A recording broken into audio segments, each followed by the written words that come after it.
morning, all three of you. Oh, man.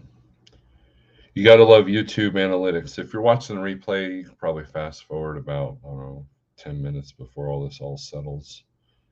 It's Monday morning. YouTube is broken. There it is there. Oh, let's see. DIY, first one in here. How's it going? How's it going, my friend? It was good being on DIY's channel yet. Saturday? Was it Saturday that we were doing that? I started reading the third book, and we're like into the first chapter. There it is. Finally, notifications come out. So, I've got these two phone things going on, and the second one, I've subscribed to it under a different name. So it's easy to monitor whether notifications go out. So notifications just came out. So again, if you're watching the replay, I appreciate you. We're looking at probably 5 minutes before this all settles. You have not started yet? Well, you're going to get yours done in like 2 days, though. 2 lawn mowings, I think is what you said. Me, now I'm dispatching more people. It's a little bit more time consuming, but better than watching TV. I've been renewing my I don't know. I guess you go through campaigns, right? For lack of a better term, when you get on YouTube, sometimes you go down some rabbit holes. And there was a point when I was beginning to lose my weight that I was in these health, rabbit holes. I'm in that rabbit hole on Twitter. If you guys see my retweets or whatever, it's all the stuff that I'm reading by Robert Lustig and Carnivore, Sean Baker and all that stuff. And I've kind of gone back to my roots on that. YouTube, a lot more health stuff's popping up because I've been doing this workout every morning with the wife. We're alternating between two. It was suggested by her that we do 2 different ones. That way we're working 2 different things. You're not burning something out. But I forget where I was going with that, but the YouTube algorithm machine is pretty interesting, and it's I don't know, it's been great. Like I've been renewing my health stuff, and I've been kind of getting back into that. And CDN, he sent me a foam roller, which I started to use this morning. I found a couple of videos. I watched the couple that you've sent me, CDN, and I think they're going to help. And I sent one of the videos to my wife. You guys like my new hat, by the way? You like that? Check it out. It's got Godzilla on the other side. Yeah, I still got the cardboard thing in here. That was our anniversary. That was my anniversary gift. We're pretty simple here at this house, right? So we'll get some people in here, and we'll do some shout outs. And then I want to talk about rates were taking a dump last week. And and what I attribute it to is July. I mean, yeah, there's some external things going on, definitely. But this is the stuff that Sage and a couple other people have been talking about with the bullwhip effects, and I think we're starting to see that. So anyways, let's see. DIY Semi, good morning. How are you? Those of you, go check out DIY's channel on Saturday. If you don't want to talk about the truck and stuff, he and I did this book review thing. And it's going to be a regular thing with us. We're going to do this, I don't know, like maybe once a month. And so far it's gotten pretty good praise. I don't know if it's because of us or because of the book or both, but it leads to more discussions. And so check out DIY's channel and the book review stuff that he and I have done. And I think you'll like it. I think you'll dig it because it gets you talking about things, and it kind of stirs, and it's a break from the trucking stuff because I mean, come on, we can't talk about trucking all the time, right? So, Shannon, good morning. Shadow Wolf, what's up? How's it going? Daryl Worth, good morning. Sage News Live, hey now. Craig Zimmer, hope all is well. Hope you're trucking it up. Truck for Life, good morning. I think hopefully we'll see you later this week. Dennis Richardville, what's up? Good morning. CDN is in the house. Thank you, CDN. I've got the first item that you wanted to send me, and I'm doing my research, and I've used it a little bit this morning. I've started working out and walking, tracking on Samsung Health. It's what CDN is tracking is 10,000 steps. And then Tex Crowley, if you're watching Tex, how you doing? He's been doing this 75-day challenge thing, and he's been walking in the morning. And that's a lot because Texas is seeing the same thing weather-wise. I mean, we've had heat warnings for the last 2 weeks. I mean, this is kind of, Dave, if you're watching, this is kind of unheard of, right? Every now and then we'll have this every few years, but this is kind of like the summer version of the polar vortex. It seems like we get these extremes. And Kansas and that area is even worse than we are right now. So I think it's supposed to get some relief from this heat. But walking in the that heat, and some of these truck stops are getting dangerous. So like I said, I used to carry an exercise bike in the truck. When I had a Volvo, I had a exercise bike that folded that way. It's in the bedroom right now. A YouTuber from back in the day, Little Trucker 1972, she sold me it. She had 2 of them, and she helped me get in the truck, and it worked well for what it was, but it was as an owner operator, it's tough because you're always doing your numbers or whatever, or you're always doing homework, or you're looking for a load or whatever. But it's better than walking in a urine smelling truck stop because they can get kind of nasty and or dangerous. If not crime, then with people going 90 miles an hour. So make sure you wear your vest if you're going to go walk around the truck stop. Big Houston, mate. Good morning. Draco, good morning. Hope all is well. Congratulations on your accomplishment last week. I'm very proud of you. Morning, Steve. Man, almost done with the first book. Very well. Could be reality close to home. Yep. So Cool Trucking was in our little deal with DIY, and he see if I can turn this light on and get this a little bit better. That Godzilla head does not like this non-green screen green screen. Let's see if that helps. No, it doesn't. Maybe we'll just take out the screen. Let's see. Anyways, Cool Trucking started reading that book, and yeah, I'm telling you, man, it's the last couple of chapters are going to tear you up. Cattle hauling, good morning. It was a great book review. Shannon said she enjoyed it. Sorry, my slipper got dislodged. You enjoyed it? Good deal. Grafton, good morning. Florida. What's up, Ratman? Are you working? I think you're working. You're not out there playing in the other house. Morning, Steve in chat from a humid Greensboro, North Carolina. I've got a driver in Greensboro right now in the Manic Brit.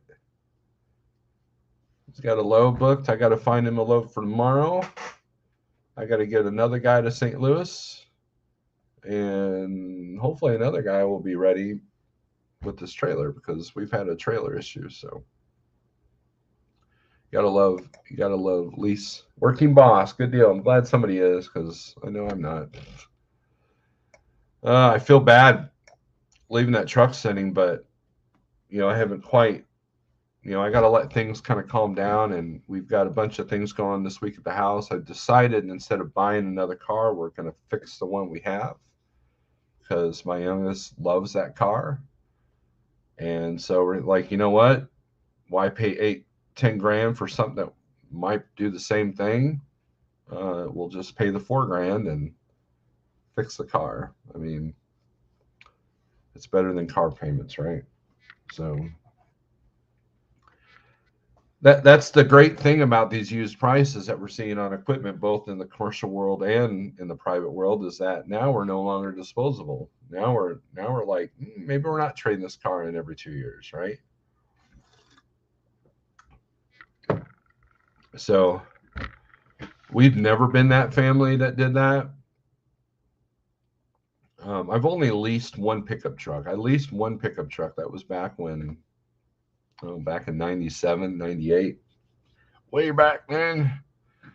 And and that was just to get me in a new vehicle because I was struggling, and my sister helped me out, and my payments were super low. But then I ended up trading that in, and that's when I got into the full size pickup truck. Heading to Ratman Road area for Thursday. Hey, well, no, if you're going to Dallas, you're not going to come through Springfield. So, say if you're coming through Springfield, you ought to hang out for a minute, Pneumatic Brit. But if you're going from North Carolina, you'll probably take 40 all the way across. Loading out of San Antonio. So let's talk about rates, right? So rates were, man, they were brutal last week. If you were in the wrong area, man, you were hurting a little bit. They were holding the line, and I was talking with somebody that's been talking to brokers that have been talking to the direct shippers. Um, they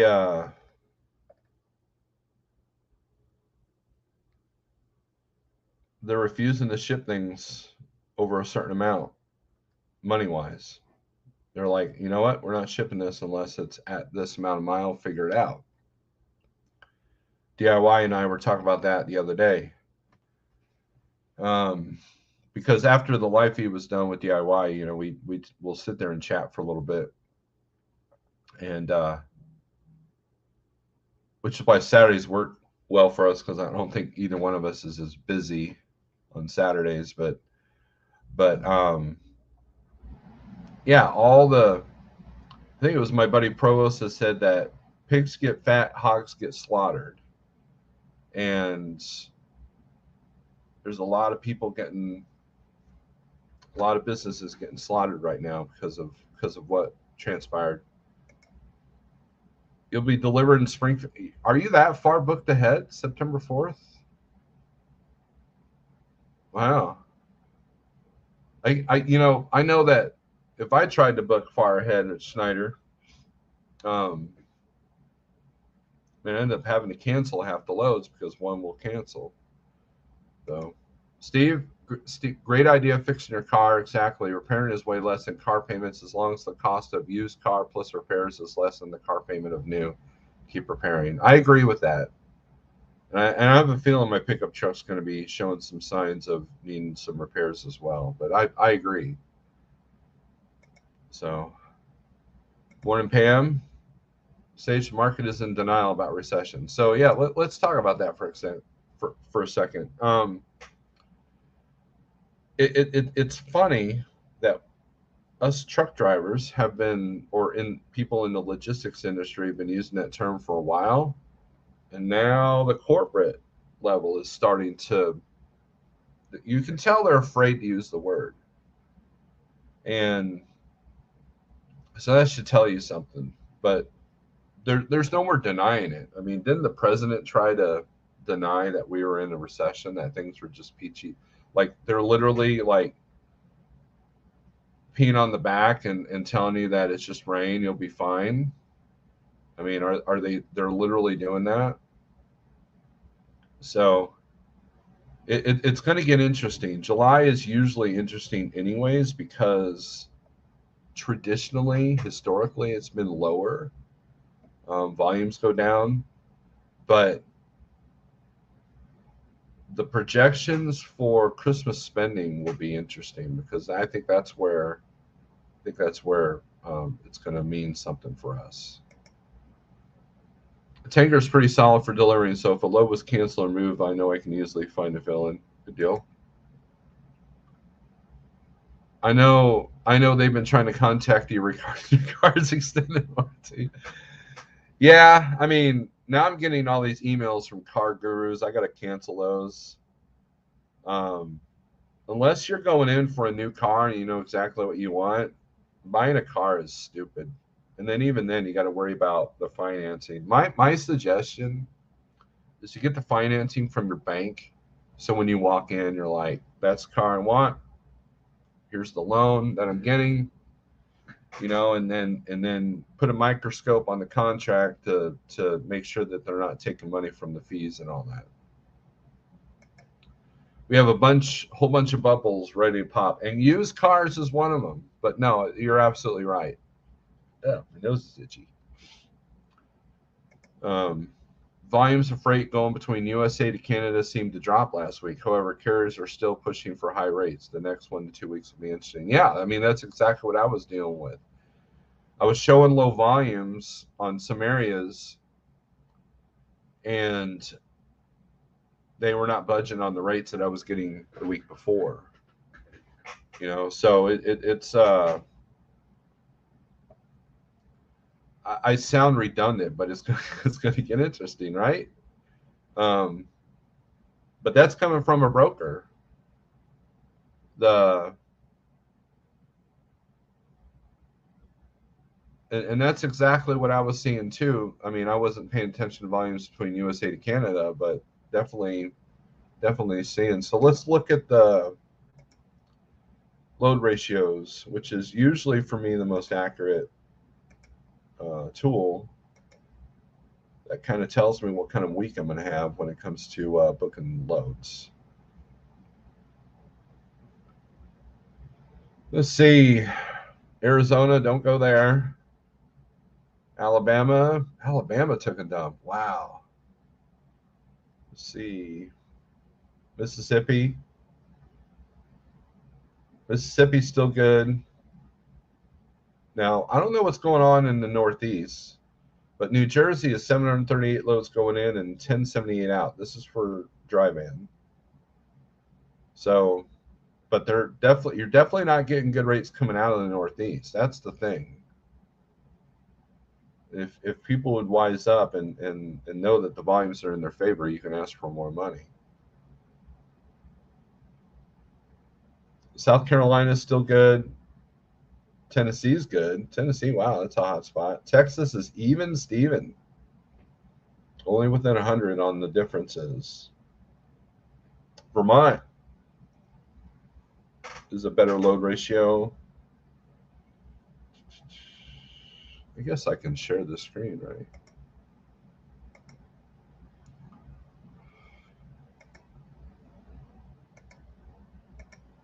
There you go. These are the numbers that I'm talking about. I can't zoom in, but these are the numbers I'm talking about.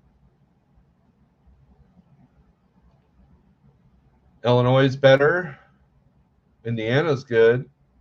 So you want to stay. So if you look at the dark blue, the ones that the dark blue is, there's more dark blue than light blue. That's the state you want to be. That's for the state where you can kind of hold the line, and then if it's a 4-digit number, then your volumes are even better. But these numbers are way down than a couple of weeks ago. California, 2068 going in and 1752 coming out. So California, you better get it going in, because you're gonna take a small hit coming out. Oregon,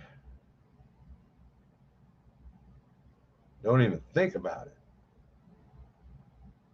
308 loads going in, 152 loads going out. So I had an opportunity to send another truck to Oregon, and I didn't take it, even though she was offering good money, because I was like, nope, I took a hit. I took a dump out of Oregon, so I'm not doing that. So let's do that. I'm gonna do something else here. Let's pick up the 123 load board.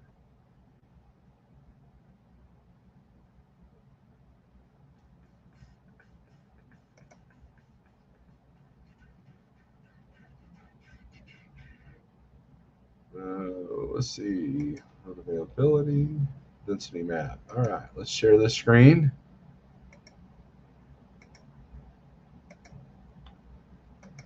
All right, this is the 1, 2, 3 low board. See where it's green? That's what you want.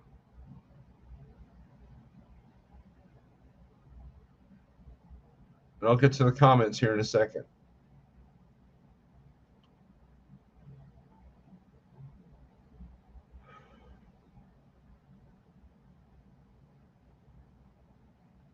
Now this is related to just the 1, 2, 3 low board, but generally the green and orange states are the ones that you want to stay in. But the green is where you can kind of be a little bit picky. And look, and they reflect the same thing as that when it comes to Jersey. So this is the area that I generally try to stay in, you know, with the exception of I'll utilize some Missouri, well, most Missouri. I'll use some Minnesota, some Iowa, and some Oklahoma because I've got contacts in Oklahoma. So that's key. But New Mexico and Arizona are a crap show. So yeah. And according to the rate index, van is at 266 and going down. Reefer is at 302 and going down, and flatbed is at 333 and going down. So, oh man, you guys have been commenting like cray cray. Holiday projections are weak according to FreightWaves. Yeah, I've been paying attention. FreightWaves goes live every day. I suggest if this is your world to absorb yourself in it.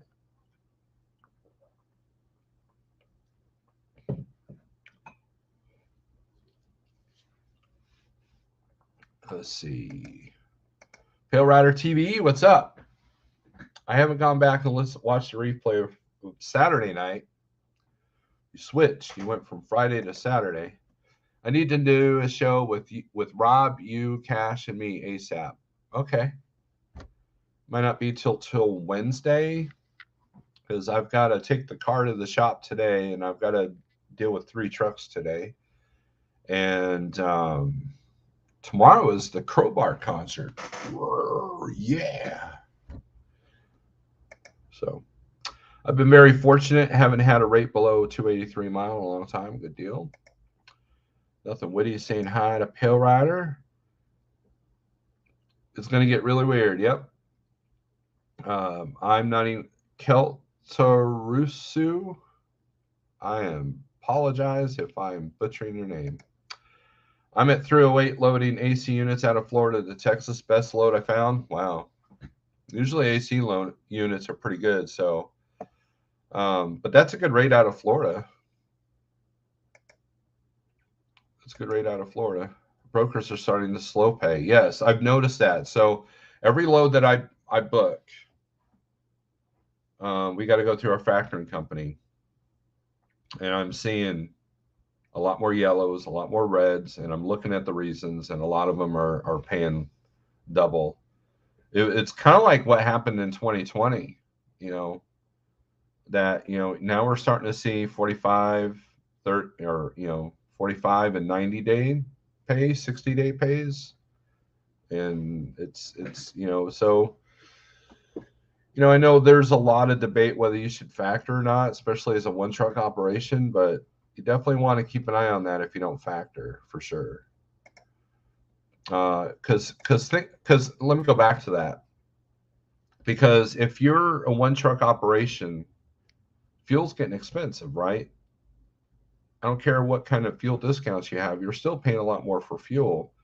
And so if those invoices aren't coming in, if those payments aren't coming in, that could put you out pretty quickly if you don't have a cash flow going on. If your cash flow is disrupted,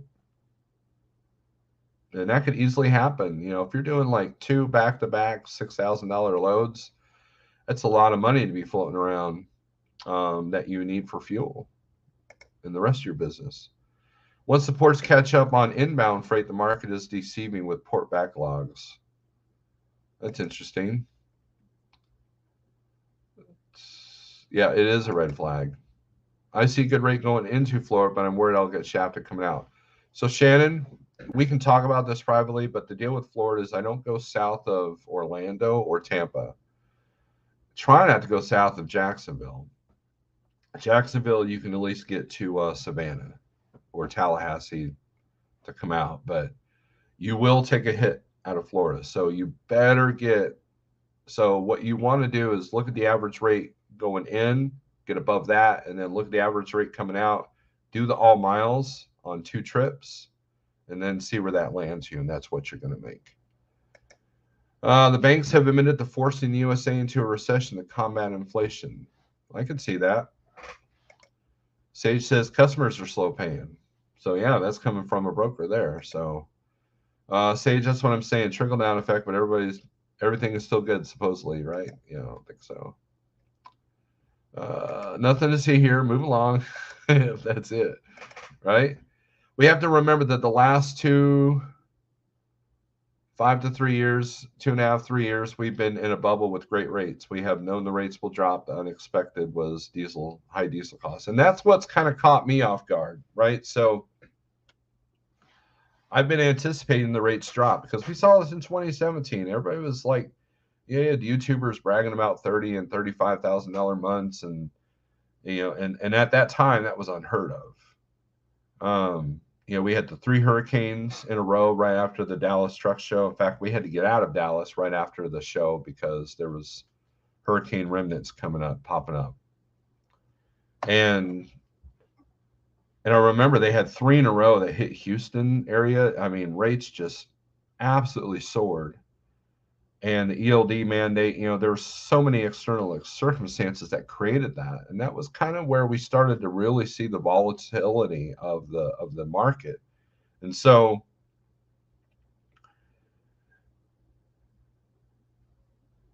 when the rates started to drop, that's when the oh crap factor popped in. And a lot of people were like, holy crap, I've overextended myself. And so in this time, look, when the rates were as sky high as they were, I told everybody that's like, everybody making the minimum wage in Seattle, $15 an hour.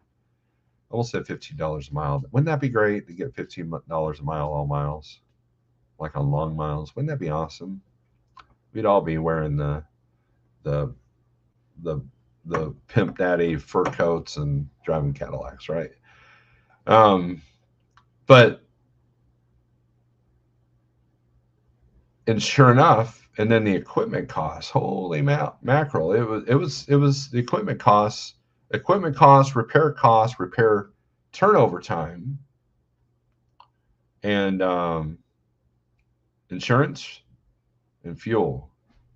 All of a sudden, it was like, hey, truck drivers are getting a lot more money. Everything went up, and because of those high rates, so.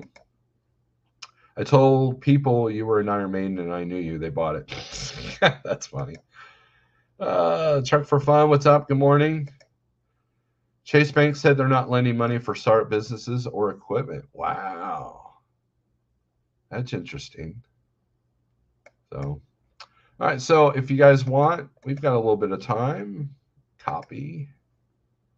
Put the link in there. If you wish to come in and contribute to this conversation or any conversation, come on in. If you're driving, make sure your camera is shut off and you're not one of our drivers. If watch the language and we'll be good to go. If you got any questions, comments, or concerns, bring them up and we'll address it. But so basically, the gist of the video is it'll be interesting to see what this week will bring and what challenges I will face trying to get the best rate possible. Cool Truck and I had a conversation the other day talking about how to talk to brokers, and I think that's important. He loved the mock phone call that CDN and I did. It is puzzling rates have dropped so much. Construction industry seems strong, at least in Canada. Job shortages in USA and Canada in many industries, airline, hospitality, including many trades. Yeah, it makes you think, right? It makes you think. It goes back to all the warehouses that we've seen pop up in the country in the last 2 years. And that was my first indication. Hello, Jerry, that things were going to get rough because they're preparing for the next. They're preparing for the next. Major event by warehousing and everything. Sage and I have talked about that a long time ago. Yeah, do what Shannon says. Do what Shannon says. Stuart, what's up? Good morning. What is up, Mr. DIY? Now you're on my channel. Did I I'm the did I boss. did I beat everybody else in hitting that button? No, dude, no one flocks to my live streams as far as like wanting to add to the stream. Every now and then I'll get CD and Eric to come in and take over, but you know. So how's it I'm going? well, I got up early this morning to secure my place on the bread line back here behind me. Uh, I like to eat. That's the problem. The economy sucks. Everything. I just want to make sure I can eat. It's a big There deal to you me. go. Oh man. Let's take a look out the window here and see what's going on outside today. Let me just take a peek here. Oh, partly cloudy. Looks like A little bit 500 of degrees. nuclear fallout. Yeah, Cloudy with the chance of fallout. Is yeah, that the weather? yeah. Cloudy with a chance of leaving a shadow on the ground right behind you. It feels like that. I know we've been seeing this huge heat wave here. I mean, the backyard is literally cracked. Oh, Yeah, drought. 'cause we're definitely dealing with some drought. I think the governor's doing some special stuff and to give Ca- relief because our last significant rainfall was like July 3rd, July 2nd or 3rd, something like that mm, in this is area. is So, California stealing all your rainwater? pretty much, yeah. Mm, yeah. Stuart, yeah. So, um, so Yeah. yeah, So go ahead. so it's this morning kind of sucks too. I've been looking at booking some loads here this morning and it's not really much better than last week. Yeah, July is a pisser, man. I tell you what, it's not fun, and this July in particular hasn't been great. But we got every morning here I go through my past dues and anybody that's being a butthead about paying, and these are just the ones that are more than 21 days. Wow, I give a little grace period, and then we got this one's it's stacked crookedly on purpose here, and these are the ones that are between 0 and 21 days. And wow, the surprise here's the thing that's alarming about that is these are not shady new, you know, run of the mill brokers. These are there's quite a few Robinsons in here wow. and Coyote and I don't want to say the other names, but yeah, they're big brokerages. It's slow Well, pay, man. I know that a lot of people are complaining about the yellow freight broker. I'm not trying not to name names that they're like 80 days average now, and Yellow. they're one of the biggest companies out there. Who the Um, heck? Yellow. I'm the missing that. yellow, the yellow. Remember in the old days they had those cab overs, and um, you know sometimes you go hunting. Get it? Hunting. JB I'm Hunt, come on. oh duh. Okay. I know that JB Hunt's had some issues Really? I with haven't had any issues propane. there yet, but it's been a few months since I booked a load from them. I tell you what, they're pushing that cheap stuff on JB Hunt. I tell you what, holy crap. That's why I Well, haven't booked a load with them in a long time.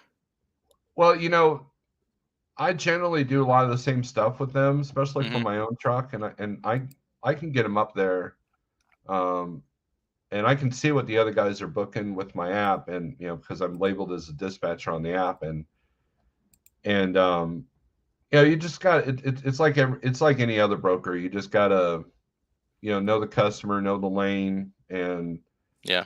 and I think that when they shoot that ultra low number on that bid, you know, because it Convoy does the works. same thing. It works because that's you've got dispatchers that are desperate to move their trucks, or you have drivers or dispatchers that just don't know the market. They don't realize. And here's a perfect example. There was a load that CH had, and it was on the app, and it was like literally like a buck a mile coming out of Oregon. I called him up. I said, "Hey man, I'm interested in one of your loads. You know, this is a guy I use all the time." He's like, I said, "But man, there's a typo or something. Something's wrong with the thing." And he thought that was funny, and it was literally almost $2,000 more than what they had it posted for that I got it for. And so it was if somebody who didn't know that number Hmm. would have just hit that book now, they would have left $2,000 on the table. And the sad part is they will. Mm-hmm. They will. Um, because I've checked all the click and goes, and this is the one with the best rate that I can get. I'm not gonna call anybody. I'm not gonna reach out outside my box, and or maybe my authority is still too new. So I guess this is all I can get. You know. How old is your authority? Oh no, I'm just saying what the Oh perspective yeah, that some of okay, these yeah, guys yeah, are coming yeah. from. Um, No, mine is 20, almost 20 years old. oh wow, okay. I and I've noticed that too, and that's one of the things that Jeff talks about when guys, come up to us and say, "Hey, we're thinking about getting our own authority." So, well, you're like trucking, we're 6 years old, and you're going to take a little bit of a hit because I've dispatched trucks that have new authorities and outside carriers, and I definitely don't have hardly any leverage. So, No, you're so limited. I'm dispatching a guy. His authority just hit the 6 month mark, and I'm like, oh, thank God, because it's been a rough go. Especially it was nice once we got 60 days or 90 days we could get into Robinson, but before that, man, it was whoa. And it's mm, still rough because there's still a lot of them that won't take you till you're at a year. So yeah, once you hit that year mark, then it's an open book. it's Dealership told me 10 a gallon for 10 hours on my Opta Idle feature on my Freightliner. I don't know. I don't know much about the Opta Idle. probably true. It depends on how hot and how much it's going to run. Yeah. That's a pretty broad statement for him to make. When you talk about a company that has OTR, intermodal, and rail, et cetera, do you think they change the focus on how they move the freight depending on cost? Absolutely. Always, always. Even when the times were good, they're always looking for cost saving measures. Oh, yeah. I mean, yep. Good, Anthony. Thanks for coming in. My next load to Texas, I see the repeat load next week for 500 less. Yeah, and you're going to see a lot of that. I noticed that as well. Have credit rating with big broker changed on factor websites? We have to assume what DIY is seeing with late payments. Factoring companies will be the same. Question is how factor companies adjust. That'd be Uh, a good I show haven't, for somebody I that's in that. yeah, I haven't seen any. I checked a few of them. I haven't seen any just yet. So, um, but we're early in this. This slow pay thing has just come about in about the last 30, 45, 60 days.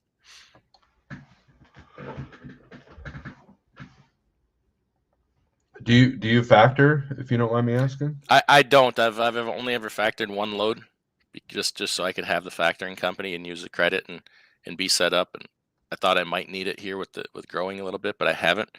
I do factor every brokerage invoice, so Oh, okay. uh, just contractually I have to. Right. Um, once I'm just answering a text here. That's why it's smart to have your authority maturing on the shelf. Yeah, but I mean, here's the thing with that. So, in order for your authority to be active, you have to bind the insurance. There's a And cost so, associated with it. so let's say if your insurance is 12 grand a year, now you're paying an extra 1,000 bucks plus the insurance you're already paying for. with your carrier, and so let's say you do that. Now what, you're $3,000 to show 3 months. You're literally paying $1,000 a month or whatever your insurance costs a month just to show age. Your the rate decrease isn't that bad. I mean, the thing with having your own authority brand new is the limitations of the brokers. So when you look at a load board of 500 loads, you might only be able to do 100 of them. That's Hmm. that's the kicker. And in a time like this, when there's 30 loads posted, I mean, there's the reefer. I think reefer has been hit disproportionately harder than dry van. Yeah, There's I, days I'll I look agree and with there'll that. be 30 loads on the load board. When things were so hot, everybody had to get in the reefer because that's where the most money was, and now it's just the market is saturated. And It's if just you flooded. and if you're picky about where you go, then that even limits you even more. And if you're picky about the weight, if you're, a I lot of still hear a times, lot of that. I still hear, "Oh, I'm not going to take that because it's 40,000 pounds. I need like a 10,000 pound load." Well, uh, hey, you're not doing yourself any favor. Like, you better realize like what's going on here. hey, That just Smooth, kind of tells me you haven't come to the realization of what's what yet. broker slow pay means shippers are paying slower. Sage mentioned that last week. That's what Adam and I were talking about on Saturday as Yeah, well. The question is the age of your authority going to cost you more than the cost of letting age? maybe. Or, huh? Go Depends ahead. on how much your insurance is and what opportunities it opens up. It's insurance, man. I tell you what, insurance is. I took a 20% increase this year for really nothing. Wow. Just Like just no, because no out of we services or anything like that? never had an out of service. Had one. Well, there's two accidents.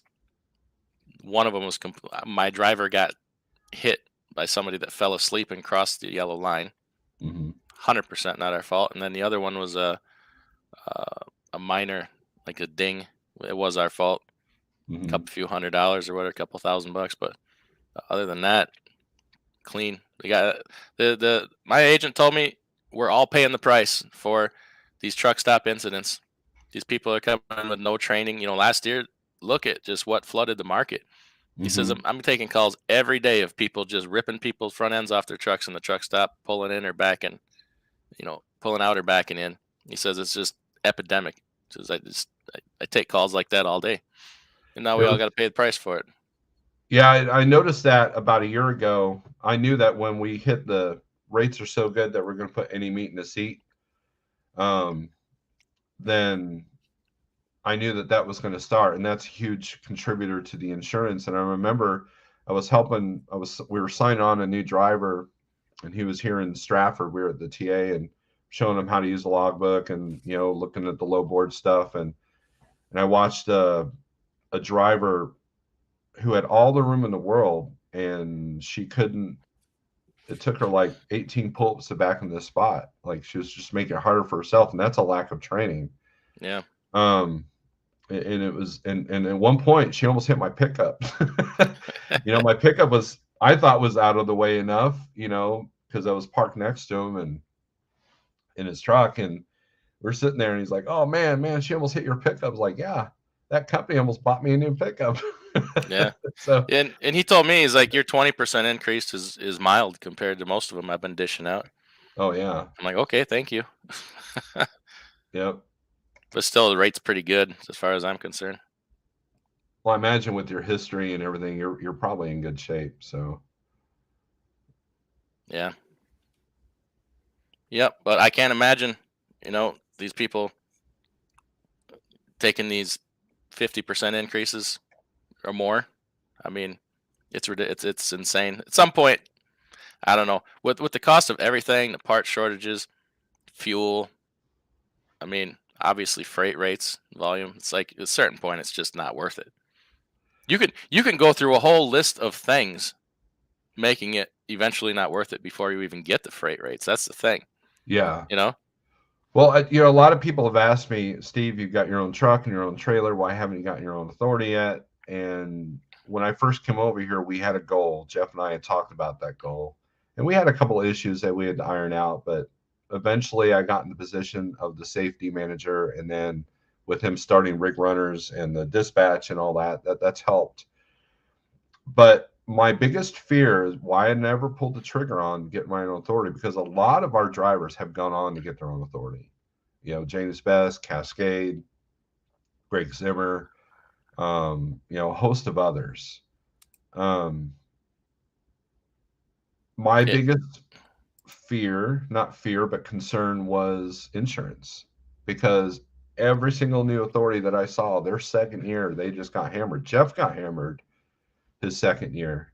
My second year, mine went down substantially, Really? but that was different. That was different. But that you're talking a long time ago. Well, You know, you got a lot of people that want to grow quickly, and so just by having two trucks at the end of the year instead of one truck, now you've increased what, 100, 50%. They yeah, see that as 100%. rapid growth, and that's where they get you. And then some insurance companies, what they'll do is, yeah, you can get up to 10 trucks now this year, and then you get up to 10 trucks. They're like, oh yeah, by the way, here's your bill for that. Yeah, and and so and that's really when you kind of have, and then all of a sudden you might lose 5 of your drivers. Now you have this huge problem. yeah. Your rating still is the same, but your premium only goes down as much as the drivers you drop. But Yeah. having your own authority can make the good times better and the bad times worse. So you just gotta ask yourself what your reason is. Is it or how do you handle the bad times? Are you prepared for the bad times? You go through bad times as a leased onto a company when your Mhm. truck breaks down, you don't have the money or various reasons, all kinds of reasons. Now Yeah. magnify that by you're all on your own. Nobody to loan you help you out or help you get your truck fixed or cover that load you had on your trailer when you broke down and now you're down for 3 months. This just the problems magnify. Mhm. But when the times are good, like they were the last couple of years, the rewards are higher. But you just gotta decide for yourself which is going to happen more and which is more likely, or see what the future holds for the next few years. It it it it's a cost analysis, right? So you have to do projections of cost with your own authority, and then compare that to what you're paying under someone else's authority. And then you also, I think, where a lot of people make the mistake is they don't project the future. Like, what if insurance goes to this? What Hmm. if fuel goes to this? And I think that's what's throwing a lot of people off this year, is that everybody said, okay, the smart one said, I'm okay. If fuel gets up to $6 a gallon, we're still good. Oh wow, it's getting up to 7. Huh. Now what? And then Stuart brings up a good point about the cost of trucks going up. So now what Hmm. used to be a $30,000, if you got a paid off truck, now, and you did a video about, you should probably insure it to 50, because you're going to want to be able to replace it. Yep. Or 100. I mean, I'm seeing used trucks go for 150,000 that have 400 and 500,000 miles on it. Absolutely insane. Prices are coming down a little bit. But not what they should be No, not what they should be. in relative, to everything else. It's kind of like kind of feel like we still got a long ways to go for truck prices to come down before it makes a lot of sense.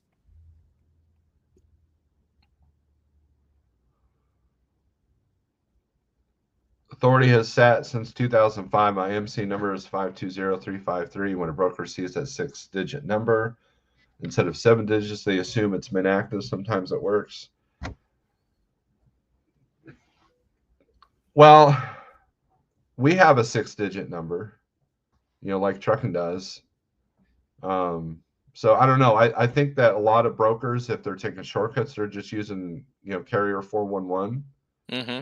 And then that's going to show immediately that, I don't think they're making assumptions based off the number. They'll just type in the number at carrier 411 and it's a wrap. If they're not checking, they're negligent. Year two, mine went down 5K, one truck. Oh yeah, one truck. So that's good, Georgia. Not me. My second year, mine decreased as well. I might be wrong then. It depends. I mean, what did you do your first year? Did you play bumper cars? Right? Yeah. You know, did you have a bunch of freight claims because you weren't paying attention? Didn't know They're how to always run a reason. reefer? there are always reasons not to start any business. Ultimately, you need to decide what you're committed to, and that's the bottom line. What are you willing to do? What are you willing to put up with? I know some people ask me, "Hey, Steve, I'm thinking about getting my own authority because my carrier takes 20 or 25%." It's like, well, do your cost analysis. Know that you're going to be dealing with a lot more paperwork, a lot more things are on the line, and you're on your own. There's a lot that comes. That's one thing. Sometimes you will never know until you do it. That there's a lot that comes with that 25%. Even though you may not realize it, I mean, there really is. And And and I and think a lot of guess people what? don't Guess realize what? that. These things right here are a big deal. Could you float, an extra $50,000 to $100,000? Yeah, that's a Okay, lot you of could have money. a factoring company do it, but that carrier is essentially serving as your factoring company Mm-hmm. for 2, 3, 4%, depending on which kind of factoring you take. When I was a teenager, flying was not for masses. I believe the airline industry will shift to make it expensive to fly. Maybe trucking needs the same adjustment. Anyone can book a truck now. We'll see. Good morning. I-35 to Waco. Well, that's like the hottest spot in the country right now. Is it? Well, Kansas area, Texas isn't like cool by no means. We're under a heat advisory. We have been under heat warnings for the last couple of days. I don't know what it's doing up there in Oh, it's been hot Connie. and muggy as hell. We got pretty good rain last night, so it cooled off a little bit today. That's But good. the Yeah, the we're supposed to get humidity's some just been rain killer. Thursday, Friday, so we'll see. But look at Jeff being in here. Hey, how you What's doing? up, Jeff? Good morning. Put the I link fig- out there if Jeff wants to come in or anybody else. I figure it was Um, time I pay you a visit on your channel since you're so kind to come on mine. yeah, man. These book reviews I think are doing really well, and I'm starting the third one, and I'm getting, Cool Truckin' just said that he's almost done with the first one and he's loving it. And so I don't know if all the discussion is more about the books or more about what the book questions. You know what I mean? So Well, hey, either way, if it provokes people to think, that's what it's supposed trucking to. is weird, and I'm guilty of this. I'm sure you can relate to it. You get as a driver, and now even with what we're doing now, you get so wrapped up in trucking, it can consume you 24 hours a day, and we can lose sight of a lot of other things. And suddenly, everything in life we're seeing from a trucking aspect, right? Even the economy and work and your health and all this is sometimes it's you got just get yourself out of that trucking mindset and do some other things. Think about some other things. I remember, so I grew up loving trucks. My dad became a truck driver, which was a dream for me because now I got to ride with him, and it was just absolute. This is what I want to do. And so when I finally went to CDL school, I realized that you had to really wrap yourself. You had to live, eat, and breathe, and trucking and backing and maneuvering, and there was just so much. And so I can only imagine someone who's like, you know what, I'm tired of flipping burgers, or I'm tired of working at a factory or a warehouse. I'm going to go drive a truck. That may or may not have been into trucks. I can see how that would be a lot more challenging because especially if you're money motivated, because there's a lot of jobs out there like any other industry that you'll do a lot of work, but you're not getting the compensation that you might not be used to. So, but Cool Trucking, what's up? Oh, not much. Just sitting here getting around, getting ready to go over and load in Edwardsville, Illinois. Uh-oh. Cool. Yep, headed to Seattle area. Man, starting off strong with that new trailer. Yeah, yeah, gotta make some revenue now. Yeah. CDN says, I will get haters for this, but having thousands of 1 to 2 truck MC numbers bring no efficiency to the industry. Shippers with higher volumes seek lower costs to get their freight. I'd probably agree with that. You'll get hate for anything these days. Don't, Yeah, you can don't say worry I about it. rescued a whole basket full of puppies. I can't believe you did that. Especially in our sphere, right? Yeah. People will hate you just for recreation. It says it'll be 102 in Waxahachie. Look, now it's a party. Now it's a party. We got Mr. Like, so you better act great there, Cool Truck, and your boss is on the line here. We're all in Yeah, that's trouble. why my picture isn't up there. I sit here with bed hair and everything else, so I better not show myself. What's up, Jeff? Nice shirt. I've got one just like it. Oh, is he froze up? No. No. I had to He's a switch busy my guy. ear. I had to switch my headphones. Anyway, what's going on, DIY? Not much. Just sitting here licking my wounds this morning, seeing what burned down overnight. Well, I can't believe Canadian freight broker said that. We won't give them any, we'll be nice to them today. It's Canadian Day. We'll be nice to Rob. Every day is Canadian Day. Do you guys want to answer that question that's on the screen? Well, I don't think it's not worth it if there's no assets or contracts that go with the authority. I think what the goal is there is if you've dirtied up your authority and you're unloadable because your record is so tarnished that you would want to buy an older authority that's got some time under its belt and is clean. I've heard of people doing that. But if it's, but if they dirtied it, what's going to stop them from doing the next one? Then they'll just dump that one and get another one. There's people that I know. How about you just focus on keeping it clean? Right. How about you just focus on doing it right? Yeah. No, I get it. Well, to CDN's point, there's an acquaintance that I know that has, that's direct shipper that told me that they have one truck authorities that get out of paying their IFTA. They get out of paying a lot of stuff. After 1 year, they shut it down after they've trashed it and get another one. Shut it down, get another one.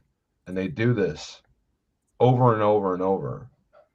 And because it's easier to do that for these people than to just keep it clean. Oh, IFTA's going to find them. IFTA don't play. Like you can mess with the FMCSA and accidents, but you don't mess with their revenue. I know somebody that got when he shut down his authority, he forgot to file his final IFTA report, and they found him 10 years later for $75,000 fine. 10 years later. Wow.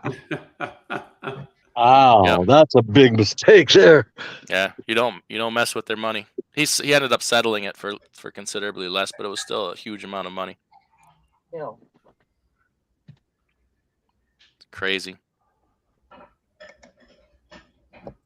Yeah, I believe this is all that that deal out in California that they're trying to push. AB5. Yeah, that's all about the revenue. Wait till you see AB20. I'm suspicious of what happened with ABs 1 through 4. That was all Uber and Lyft, and they got that thrown out.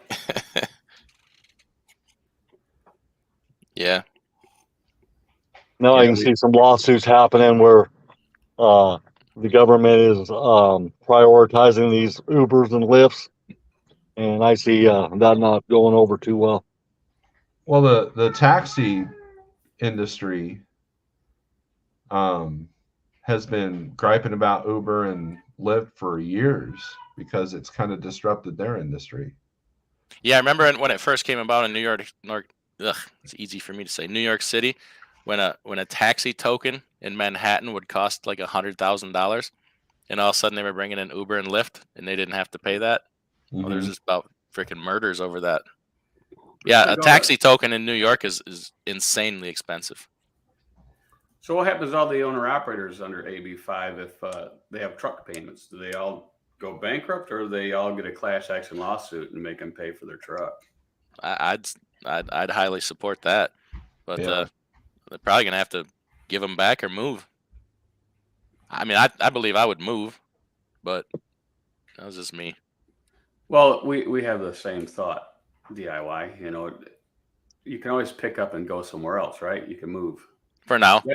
Well, yeah. Well, that's just like truck drivers that owner operators they don't make as much as somebody else because they live way out in the sticks and they don't live in a freight lane. Well, if you want to be an owner operator and have really good money and not have a lot of deadhead, then you move to a freight lane. Right. Right. Yeah, I'm not a fan of the AB5. I know there's several people take the other side of that, but I just I have the way I look at it. If a grown man or woman wants to sign a contract, it should be up to them. They know what they're signing. And if it's a bad deal, I mean, they got to have the right to make a bad deal for themselves. Because if they don't have the right to make a bad deal for themselves, they don't have a right to make a good deal for themselves. That's right. And how you learn your lessons if you don't make a few mistakes. I've made bad deals in my life. And that's just like if a driver drives for, let's say, an owner operator and they pay him $10.99, right? Let's say they do that. That driver knows what taxes they're going to pay. They sign the deal. And he might be very well happy with that. Right. A lot of people on 1099 are very happy. I say leave them alone. Well, what's interesting is that we've talked about how people don't read their contracts. And I'm telling you, if you're a member of OOIDA, they'll do that for you. You could send them the contract, say, hey, help me read this. And then they can give you the history of that particular carrier, if there is one, on whether, the contract is true or not. So, I mean, there are resources out there. I mean, you can hire a lawyer, $100-something to read the contract and look it over and make sure that you're not getting screwed if the legalese goes above your head, which it does for me a lot. They did for me with CRST. I took my contract in and they read it for me. Yeah.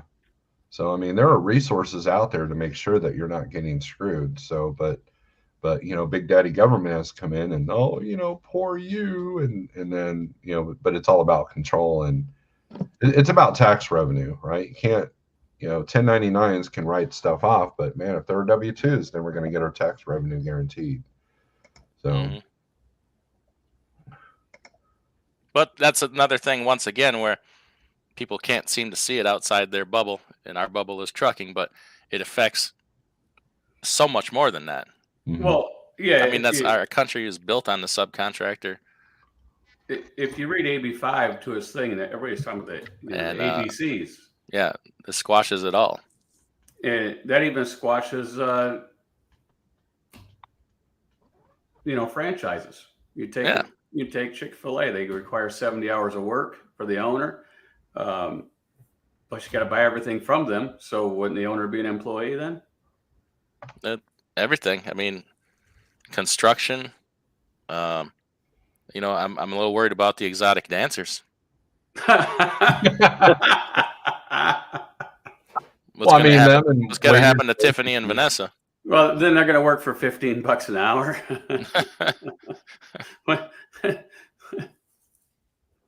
Now they'll start regulating the length of a lap dance. Well, no, they'll be like waitresses, right? They'll pay them $2.50 an hour and tax their tips. Yeah. Mm-hmm. Yep. So the construction company have been used as subcontractors for years instead of hiring extra staff. Many industries rely on subcontractors, including the government, when they build roads and stuff. Would Jeff be as large of a carrier today if he had all W-2s? Probably not. Sure, I would, because I would have just took the Volvo Mac deal that I was offered, and I would have just had my own company trucks, full maintenance leases, and then had drivers in there driving them. Yeah, that's true. Why not? Yeah. I forgot about that deal. Rochelle, Illinois. So. But I don't, who wants that risk? That's just another big risk. It is. And, expense, capital out of your pocket. I highly encourage people that are thinking about, and this is why I don't put somebody in my truck. I highly encourage people, when you think about, I'm going to buy equipment or lease equipment and put drivers in it, look at the truck next to you. Look at the people that are in the trucks next to you or in the truck with you. What are you seeing? Don't make eye contact though. Look how many yellow poles have scars on them, or fuel pumps that have been taken out, or fences that have been taken out, or hoods that have been taken out. You would want to hire. You can hire the most experienced driver, and they'll still live like a slob. Or they might even have dogs. Dogs create a lot of damage and odor and stuff. I could still on a hot day still smell, as much as I've cleaned that truck, I could still smell that the previous owner of my truck had a dog at times. So it's Jeff must have gotten busy. Yeah, I gotta make a quick phone call. I'll be right back. Okay. It's just you and me, Cool Trucking. Oh, that's cool. Yeah, shoot. Yeah, I don't understand. I mean, the way, looking back on it, being an owner operator, for several years, I don't see how anybody would hire a driver, that wasn't a 1099. I mean, and make them have skin in the game. Because if they have skin in the game, they're going to treat the equipment like it's theirs. But far too often, company drivers, they just don't care. I mean, they're still going down the road at 75, 80 mile an hour out in Nebraska and Texas. And, I just I feel like I'm speeding at 60, I want to slow down to 57.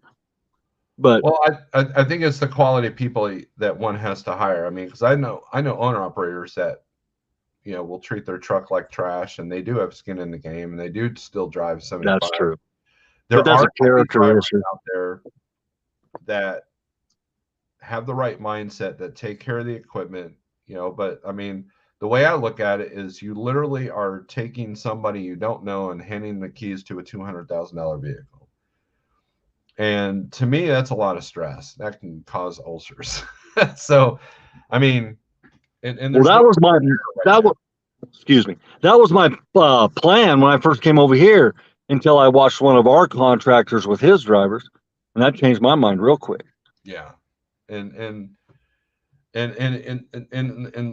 it's just the hiring process is difficult because there's only probably 3 drivers that I have a personal relationship with that I would put them in my truck, but most of the people that are going to be to that level are already doing their own thing. And so it's about mindset. Dump Truck Bob, he was OTR for Millis, and he treated that truck like an owner operator. There are company drivers that will do that. I don't want to lump company drivers because I don't want this to turn into a company driver bash. When I was a company driver, I used to, when I would take the truck back, because sometimes they'd have to put a driver in it, while I was taking time off.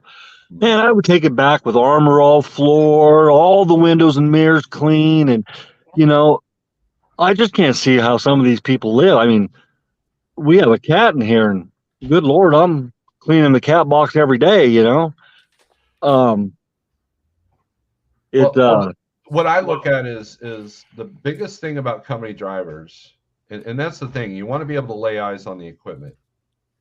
You want to be able to see it. That's why, a lot of companies want you in the yard quite a bit, because they want to lay eyes on that vehicle. And then there's the service interval that you have to meet. What the main thing about, as a company driver, I was like, I don't care about your fuel costs. I am not sweating to death in this truck, and so that's the big thing. And then speed's easy. You just govern the truck. You don't want them to go over 65, you govern the truck at 65. And the smart companies will do like a bonus. If your fuel mileage can be at this, then your truck can go up to this. The company I was at did that. But as far as idling, my attitude as a company driver was, hey, if you don't want to spend the money for an APU in this truck, I'm not going to sit here and suffer because you were too cheap to have an APU. And that's the attitude. That's the mentality, right? Now, do I do that for myself? No, I'll sit there and sweat to death and then turn on the APU, and then turn on the engine if needed. Right. Well, what a lot of these drivers don't understand either is they don't care if they waste your money, Right. right? Because they'll apply, and you'll go through everything, and then they'll even go take the drug test, and then not show up. I never understood that. So you're wasting hundreds of dollars, and they don't care. Well, it goes to the quality of people that you hire, regardless. Like if you own a sandwich shop and you hire somebody that doesn't care about the cost of what it makes to make each meal, then that's the same thing. And right, but you don't know that those, it's all Steve, right? connected. But we don't know. Right. I mean, you could talk to someone on the phone and they sound good. I've had. They sound good, right? DIY, they sound good. Boy, can I tell you a couple things I really want to tell you. I mean, I could tell you all kind of stuff. Me and you could have just an hour-long session of griping. But it's a good story. Yeah, there needs to be a DIY, 10 session. I have an agreement with anybody that works here. I don't talk about them. They don't talk about me, and we all try to respect that. There you go. It's the way it needs to be. YouTube is. Well, I don't talk either, but I'd love some to. stories. I got some good stories. I highly recommend if someone's a carrier owner to have a social media clause in your contract. Yes, I do. Yes, we do, and you done violated already, Snorelord. You're 13 minutes and 36 seconds past a 1-hour live show. At least he's not driving. At least he's not doing it while he's driving. True. Biggest issue with 1099 is many drivers don't have the knowledge or due diligence to build retirement money, set aside money for vacations. Many lease and owner ops have spouses with health plans. Oh, well, also DIY says about driving. Hey, if you're over here, you're watching YouTube, Snorelord will catch you if you're texting while driving. He will catch you. Uh-oh. Do you have a no flip-flops clause? I do. Nah. What are flip-flops? Or sandals? Yeah, Cool Trucking wears those all the time. Oh yeah, right. But he's not the driver. Let it be known that Cool Trucking is not the driver in the truck. So Cool Trucking's out on the beach with his sandals on. I'm also part of this flatbed Facebook page, and there are people that will actually tie down. They're out there strapping. I don't even know how it's even possible. Schneider is really militant about make sure that you got steel toe boots on. Because of the customers that we go to. One time I was making a delivery at Caterpillar there in Pennsylvania, and I didn't have my steel boots on. I just had regular hiking shoes. And the guy comes up to me and he's like, "Well, it looks like you got your steel toes on. Yeah, delivery's around the corner." I'm like, Yes, I do have my steel toes on." But Schneider, man, some of them OCs, man, they're like, "Hey, where's your steel boots?" I'm a contractor. Oh, okay. I'm an IC. Oh, they used to every time you walked in, they thought they were going to get you, right? You walk in especially Indy. You had that one guy. He's a really, thought he was like a drill sergeant. As soon as you walk in, "Hey, where's your boots at? Go back outside, get your boots on. You're not allowed in here." Well, I mean, it doesn't matter. Well, a lot of customers won't let you in on the property now if you don't have clothes. I mean, they'll say it on the Raycon. For instance, I was, they stamp metal and stuff for GM. They're out of Ohio. I was there and I was backed in, and here comes a guy in with his sandals on. Walks in and asks him where the foot wash is. That's what he asked him. The guy, he told him, "You need to leave our facility and never come back." And he had to call his broker, whoever, and say he couldn't pick the load up. They wouldn't let him in. They wouldn't let him back in. Wow. He did. I was sitting right there. I couldn't believe it. CDN, do you take vacation? I've taken, I think, 2 vacations in my life. Well, three. And I got to be honest, I only particularly enjoyed maybe one of them. That was the one he took on his tractors. You know what? That's my favorite kind of vacation.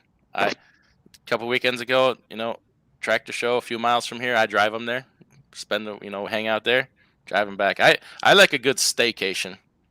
I've spent my life away from home. Now this is my favorite thing to do is be here. I like it here. It's where I prefer to be. And yeah, sometimes you gotta get away for a while. But if I'm gonna go somewhere, I just I'll go for a day or half a day. I don't like to leave my dog. She's never been in the kennel ever. She's 12 years old. Just I like hanging out with my dog and I like the life I have here.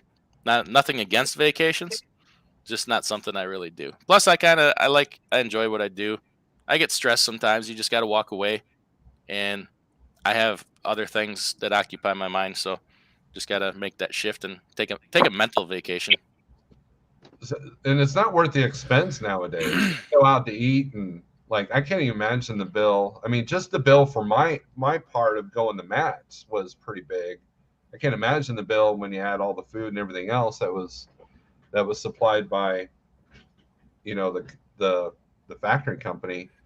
Well, as representatives for them, but still, I mean, that was, man, it was like, is it worth it to go eat in a different city and look at stuff and be in crowds? And so, yeah, I've gotten to that stage where I'm like, get off my lawn. I'll go out in the backyard if I want a vacation. Yeah. Well, it depends where you go too, right? I mean, if you take 4 people to a, decent restaurant, it's a couple $100. Yeah, and the cost of these truck stops to eat in one of these trucks, now you can't get out of there for less than, me and Diane, $35-40, for a breakfast. Well, you got TA Petro charges Starbucks prices for coffee. Yeah. Yeah. If you're a coffee drinker and you don't have a coffee maker in your truck, you're leaving a lot of money on the table. Unless you like those frou-frou drinks, then just make sure you take your purse in with you when he raises his hand. I like them as well, so I'm just gonna keep my mouth shut. He likes the crappuccino, whatever you call them. Fatty pack count. There you go. I got a couple of them at the house. None of them fit anymore, but oh, they go over the shoulder now. I was out grocery shopping with the wife yesterday, and I think there's a holster company that sells those. It's like some kind of like you can unzip it real quick and you're like, dude, you're wearing a purse over your shoulder. You're not concealing nothing. I'm kind of a jerk, and I enjoy like cracking my wife up or embarrassing her a little bit. So if we're out in the grocery store, I'll just grab her purse out of the cart, put it on my shoulder, or put it on my arm, and just walk around with her damn purse. And she'll look at me like, "Gosh, damn, what did I do, marrying you?" just embarrassed. I'm not embarrassed. I really care less what anybody thinks, but it embarrasses her. It's funny. Just don't dye your hair. I don't have any hair. Well, yeah, I have a similar hairstyle. Well, yeah, you could be like Bam Bam Bigelow, and dye your scalp. Oh, tattoo it on. Yeah, tattoo it on. That'd scare you when you walk out in public. I think that'd be the same thing going to a customer wearing flip-flops as having your head tattooed like that. Oh. Sorry about if we didn't really get your answer very well, KT, but I'm glad you figured it out. That's what I've seen, that it's not really cost effective. Because your insurance is going to be new and everything else, so you're just better off just taking the hit in the first 6 months. Work for the same 4 or 5 brokers, which is a good method anyways. You don't want to be, if you're on your first year of authority and you're under 100 different brokers, I think you're probably adding a lot more stress than needed. So yeah, at least wear work boots. At least have the closed shoes, right? I don't need to see your toenail fungus problem. I don't need to. But it's dangerous. I mean, take it from somebody who used to live on the beach. I mean, being in flip-flops all the time, it could be dangerous. Yeah. Never understood how drivers break stuff in the cab and never clean. I can't imagine how their house looks. CDN, I mean, even taking a week off to paint your house, point is hard to shut your business off, right? Well, I've seen Jeff in action. You know, we were sitting there at the restaurant. It was like what, 10 o'clock Saturday night, and Jeff's sitting there with those phones filling out a carrier packet. Yeah, I take my tablet. I can do pretty much whatever I need to do for my tablet for the most part, so my tablet goes with me everywhere I go. I have a hard time doing that stuff on the phone. The screen's just too small for me. Yep, upgrade to one of these phones. What's that? The Z3 Fold. Show him. Update to one of these. Holy cow! Who makes that? Samsung Z. It's a Z3. You can get the stylus, and then you can fill out the carrier packets with a pin. Now, can a cheap fella like me afford one of those? I mean, is it more than like $50? Well, it would only be like the price of half of a 7-foot brush hog. All right. You Well, I can buy one of those at auction for like $200. Okay, well then add times that by about 9. You'd be all right. Son of a gun! Get off my lawn! Get off my lawn. And he still has 2 phones. Oh yeah, this one So here. he's carrying like a book everywhere he goes. I mean, I feel bad for carrying 2 phones around. But The last phone I bought, this Motorola, I did get the one with the stylus. I tell you what, I do love that because I'm not fat finger and stuff all the time. yeah, I've got the Note 10s, and someone recommended that to me because of the stylus. But I could do everything on this phone. I can do carrier packets. I can do payroll. You know, I can run the whole thing off the software we use. I do everything from this one phone. Cool. Just a little more time consuming than a computer.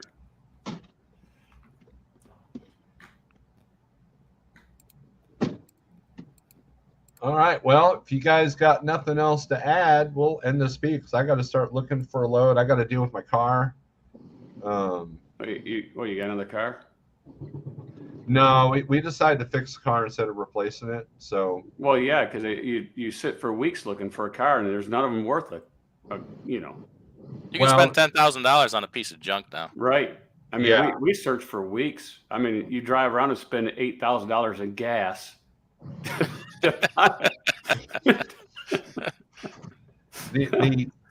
Well, you know, especially at the level of car lots that I'm looking at, you know, I've been to a couple of majors around here, but a lot of the majors here I avoid because they're crooks as well. But yeah, I mean, we're getting. I'll tell you a story. So we test drove this Ford Fusion, and we get in the car, and the sales guy, he had been like 19, I swear, right? You know, we get in the car, he's got to ride with us, you know, so he's in the back seat just kind of messing with his phone like this, you know, and I'm like, hey, the AC doesn't work. He's like, huh, yeah, I'll get the shop to look at that. And he's, you know, so we test drove the car, brought it back, and then they pretty much called me an idiot because I didn't know how to use the AC right. They never did prove to me that the AC worked right. We fiddled with all the knobs. We had it blow. It was just blowing hot air. And then they came back was like, oh yeah, you just had to jiggle the knob. I'm like, it's a digital knob. What the hell are you talking about? I'm out. I'm over it. You're better off going and buying them off Facebook than you are in a dealer. Well, but the filtering on Facebook Marketplace is because you got a lot of people that will list cars that they don't have, or it's a scam, or it's the dealers listing cars and it's just a down payment. So when you're going from cheapest to more expensive, then you're looking at, well, this ain't a $4,000 car. This is a $20,000 car. So you don't even. So at that point, I'm just, you know what? Well, you got $4,000 cars are going to be 2002 to 2009. Right. Yeah, and they're trying to pass. Oh, this is a 2018. You know, so it's just filtering through all of that. So we decide, you know what?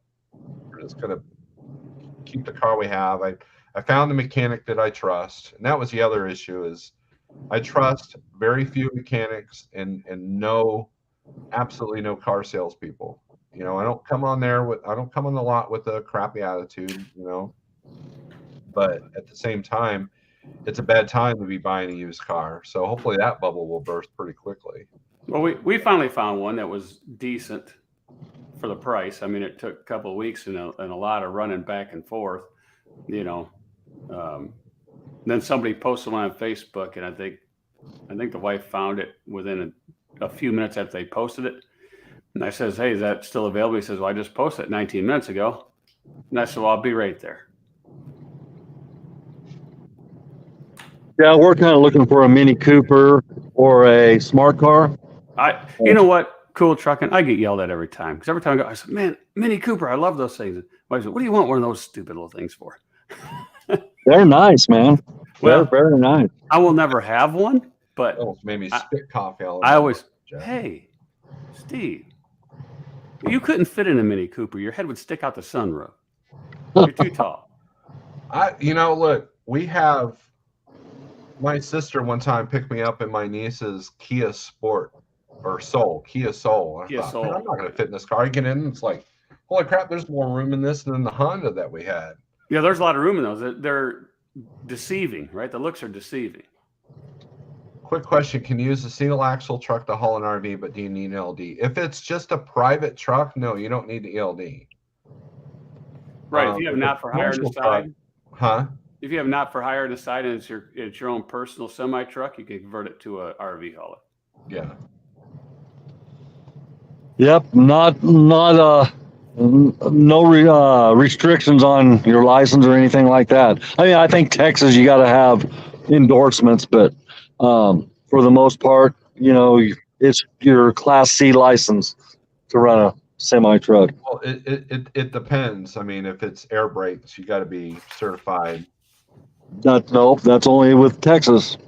Idaho, you don't have to be certified for air brakes. Huh. Oh, Missouri. So I would look at your state laws too, Jerome. So I think that's the on how the truck is registered and all that. Since Big Houston's in here, I gotta go to the mail today and mail his stuff out. Yeah, Jeff, quit slacking.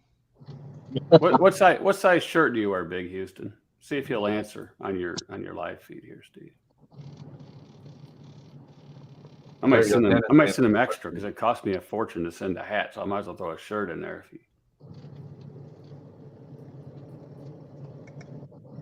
He gives me a size, right?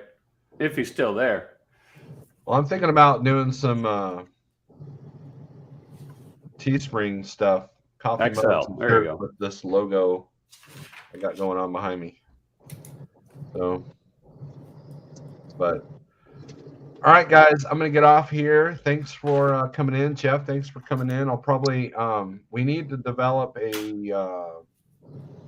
thing and a send for my new client that we brought on last week. So I don't know if that's been done yet or not. Well, did you do it? No, I didn't have the info, so yeah, I can do What's it. The last name? What's the last name start with? H. All right, fellas, I'm jump out of here. We gotta go fuel up and get ready to go. All right. Good talking with you. All right. Yep. Call me, Steve. We'll set that up. All right. Cool. All right, Jeff. Thanks for coming in, and I'll call you after this feed's done. All right, guys. Thanks for coming in. Hope you enjoyed the video. Please hit the like, hit the thumbs up. If you want to do a super thanks, that would be much appreciated. If you don't, that's fine too. Thanks if you're watching on the replay. I appreciate that. And strength for today, hope for tomorrow. Let's make it a good week. All right. Peace.